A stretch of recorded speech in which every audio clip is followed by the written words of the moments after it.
പരിഹാരം. കൊച്ചി നെടുമ്പാശ്ശേരി വിമാനത്താവളത്തിന് സമീപത്തായി സ്ഥാപിക്കുന്ന ഗ്രീൻ ഹൈഡ്രജൻ പ്ലാന്റും ഇന്ധന നിറയ്ക്കൽ സ്റ്റേഷനും കമ്മീഷൻ ചെയ്യാനുള്ള ഒരുക്കങ്ങൾ പുരോഗമിച്ചു വരികയാണ്. അങ്ങനെ ദക്ഷിണേന്ത്യയിലെ ആദ്യ ഗ്രീൻ ഹൈഡ്രജൻ പ്ലാന്റാണ് പ്രവർത്തനക്ഷമമാകാൻ പോകുന്നത്. ഭാരത് പെട്രോളിയം കോർപ്പറേഷൻ ലിമിറ്റഡ് അഥവാ BPCL-ഉം കൊച്ചിൻ ഇന്റർനാഷണൽ എയർപോർട്ട് ലിമിറ്റഡ് അഥവാ സിയാലും ചേർന്നാണ് 25 കോടി രൂപ മുതൽ മുടക്കി ഈ പദ്ധതി നടപ്പിലാക്കിയിരിക്കുന്നത്. ഗ്രീൻ ഹൈഡ്രജൻ പ്ലാന്റിന്റെ വരവോടെ സംസ്ഥാനത്ത് കൂടുതൽ ഹൈഡ്രജൻ വാഹനങ്ങൾ രംഗപ്രവേശം ചെയ്യപ്പെടുന്നതിന് അത് വഴിയൊരുക്കും. അതോടെ പൊതുജനങ്ങൾക്കായി ഈ ഇന്ധനത്തിന്റെ വാണിജ്യ വിൽപ്പന ആരംഭിക്കാനും ലക്ഷ്യമിടുന്നുണ്ട്.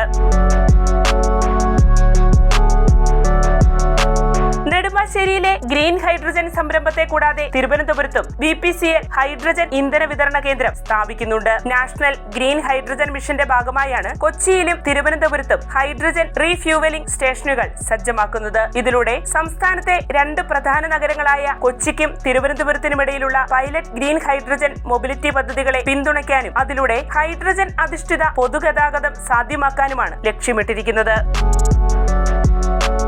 നിലവിൽ ദേശീയ ഹരിത ഹൈഡ്രജൻ മിഷൻ പരീക്ഷണാർത്ഥം രാജ്യത്തെ 10 റൂട്ടുകളിൽ ഹൈഡ്രജൻ ഇന്ധനത്താൽ പ്രവർത്തിക്കുന്ന ബസ് സർവീസുകൾ ആരംഭിക്കാനാണ് പദ്ധതിയിട്ടിരിക്കുന്നത്. കേരളത്തിൽ തിരുവനന്തപുരം കൊച്ചി റൂട്ടിലാവും ഈ പദ്ധതി നടപ്പിലാക്കുക. ഈ പദ്ധതി മുൻനിർത്തിയാണ് BPCL-ന്റെ നേതൃത്വത്തിൽ കൊച്ചിയിലും തിരുവനന്തപുരത്തും ഗ്രീൻ ഹൈഡ്രജൻ പ്ലാന്റും ഹൈഡ്രജൻ റീഫ്യൂവലിംഗ് സ്റ്റേഷനുകളും സജ്ജീകരിക്കുന്നത്.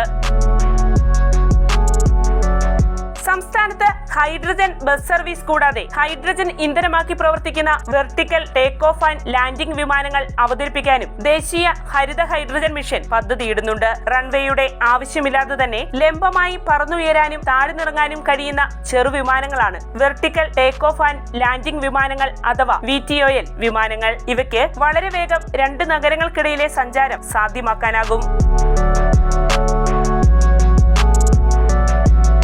ഇത്തരത്തിൽ ഹൈഡ്രജൻ ഇന്ധനാധിഷ്ഠിത വാഹനങ്ങളുടെ രംഗപ്രവേശം സംസ്ഥാനത്തെ ഗതാഗത മേഖലയ്ക്ക് പുത്തനുണർവ് പകരും. കാരണം സുസ്ഥിര ഭാവിക്കായുള്ള ഇന്ധനമാണ് ഗ്രീൻ ഹൈഡ്രജൻ. ഈ ശുദ്ധമായ ഊർജ്ജ സ്രോതസ് ഉപയോഗിക്കുന്നതിലെ ഏറ്റവും വലിയ നേട്ടം ഇതിന്റെ ഉൽപാദന ഉപയോഗവേളകളിൽ കാർബൺ ബഹിർഗമനം തീരെ കുറവാണെന്നതാണ്. അതിനാൽ തന്നെ പാരിസ്ഥിതിക മലിനീകരണത്തിന് ഗ്രീൻ ഹൈഡ്രജൻ ഉപയോഗം കാരണമാകുന്നുമില്ല. കൽക്കരി, പ്രകൃതിവാതകം തുടങ്ങിയ ഫോസിൽ ഇന്ധനങ്ങൾ ഒഴിവാക്കി പകരം സൗരോർജ്ജം, കാറ്റ് തുടങ്ങിയ പൂർണ്ണമായും പുനരുപയോഗം സാധ്യമാക്കുന്ന ഊർജ്ജ സ്രോതസ്സുകൾ വിനിയോഗപ്പെടുത്തിയാണ് ഗ്രീൻ ഹൈഡ്രജൻ ഉൽപ്പാദിപ്പിക്കുന്നത്.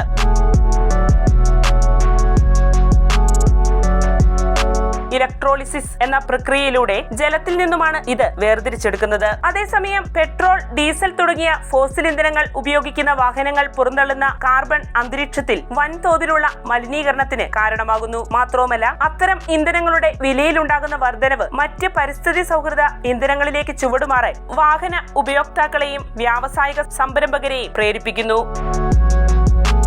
വാർത്തയുടെ നിറം തേടി തനിനിറം.